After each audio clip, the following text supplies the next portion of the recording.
Boa tarde a todas, todos, todes. Meu nome é Mariana Davi, sou mestranda dentro do programa de pós-graduação em artes visuais da Universidade Federal da Bahia e vou apresentar o meu artigo intitulado Arquivos Visíveis, uma reflexão sobre arquivos fotográficos contemporâneos criados por mulheres artistas.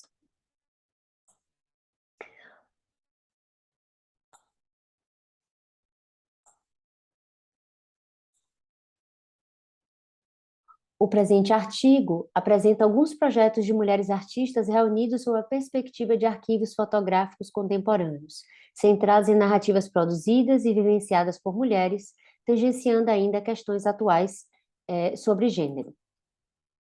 Os arquivos contemporâneos reunidos aqui, eles documentam o agora e eles são três arquivos. Guerrilla Girls, produzido a partir dos anos 80 nos Estados Unidos, o trabalho da fotógrafa e ativista sul-africana Zanele Muholi, a partir dos anos 2000, e o Archivo da Memória Trans, a partir dos anos 70, na Argentina. Eu entendo o arquivo aqui não como um lugar de mera acumulação de dados, imagens e histórias cronológicas, mas sim enquanto território híbrido capaz de conjugar afeto, memória e reparação política.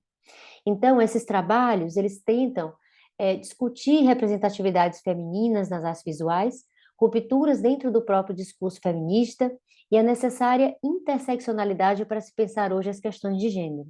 Então, esses arquivos, eles tentam sanar invisibilidades no tocante à representação feminina e as muitas variáveis que esta palavra engloba. Eu começo com o trabalho das Guerrilla Girls, que é um grupo de ativistas feministas que usam fatos, humor e imagens ultrajantes para expor os preconceitos étnicos e de gênero, bem como a corrupção na política, na arte, no cinema e na cultura pop. E começo falando sobre um dos problemas centrais das discussões ao redor do feminismo.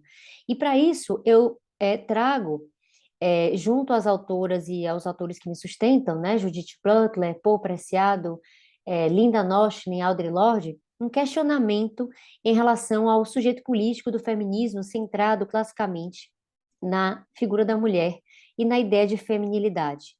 É um problema político que a palavra mulher denote uma identidade comum, e o feminismo, ao criar um conceito de identidade feminina, excluiu e, ao mesmo tempo, demarcou mulheres que não se enquadram nesse conceito.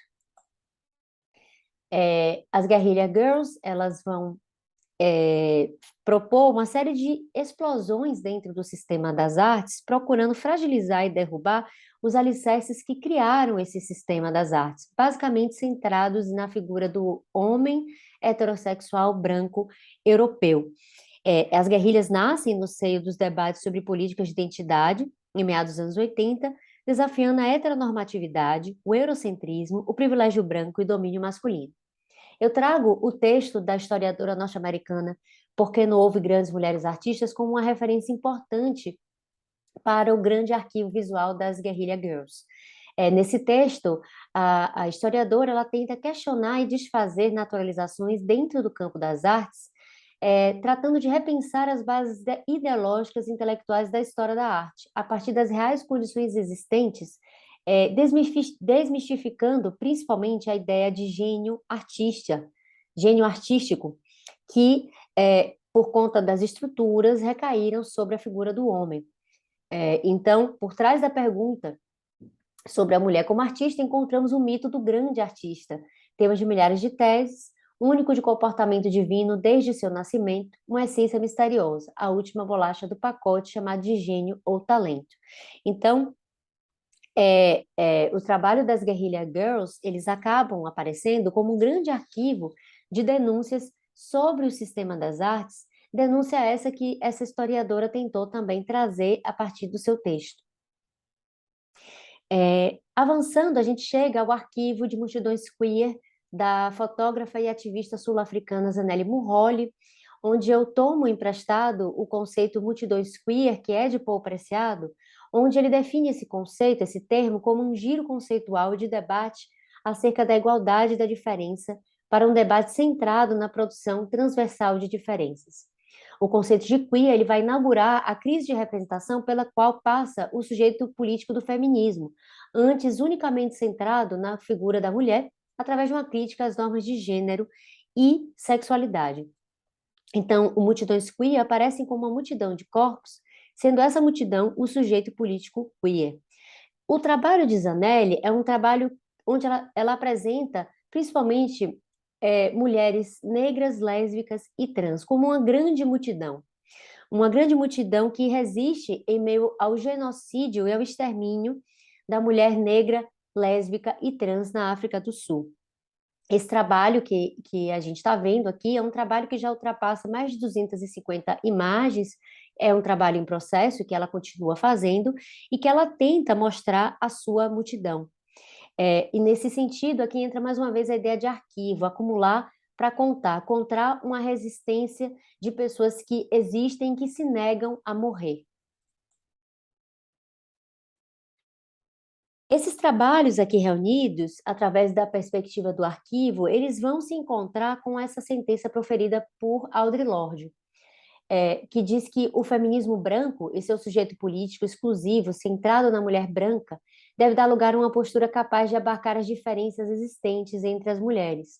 Então, é importante pensar o feminismo a partir de outras diferenças, onde o racismo, o sexismo e a homofobia e outras formas de opressão devem ser enfrentados de maneira conjunta, de modo que o projeto feminista seja um projeto emancipatório para todas, para todos, para todos, e não somente um projeto de manutenção do patriarcado.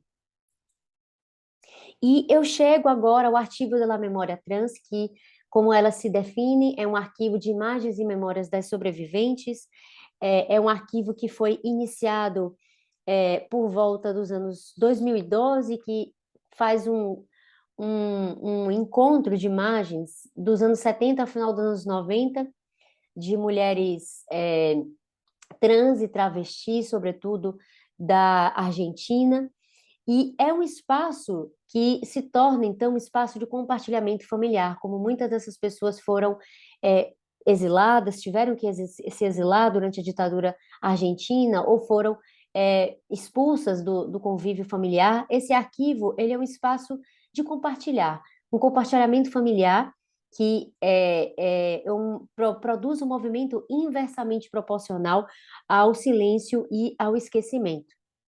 A memória, ela não deve ser um privilégio heterossexual, reivindicam essas pessoas que fazem, que organizam o Arquivo da Memória Trans. É preciso, então, buscar uma política feminista que tome a construção variável da identidade como um pré-requisito metodológico e normativo, senão como um objetivo político. Então, eu entendo que as obras aqui reunidas, elas são um legado futuro de existências negadas institucionalmente, antecipados enquanto arquivos numa espécie de futurologia arquivista. Há demasiada urgência para que deixemos essas imagens serem reunidas a posteriori. Então, aqui esses trabalhos, eles tratam de projetar arquivos do presente, onde o ato de inventariar, e eu uso aqui uma expressão, uma frase da pesquisadora Sueli Rolnick, onde o ato de inventariar pode ativar experiências sensíveis no presente, necessariamente diferentes das que foram originalmente vividas, mas com igual teor de densidade crítica. Assim, ao chamar esses trabalhos de arquivos, eu desejo torná-los arquivos presentes, responsáveis por resguardar o nosso hoje. Se a ideia da palavra arquivo remete ao passado, aqui o observo enquanto um organismo vivo, que se faz todos os dias enquanto as artistas criam e representam a insurgência desses corpos ignorados. E agora eu finalizo o meu trabalho. Muito obrigada, boa tarde a todas, a todos e a todos.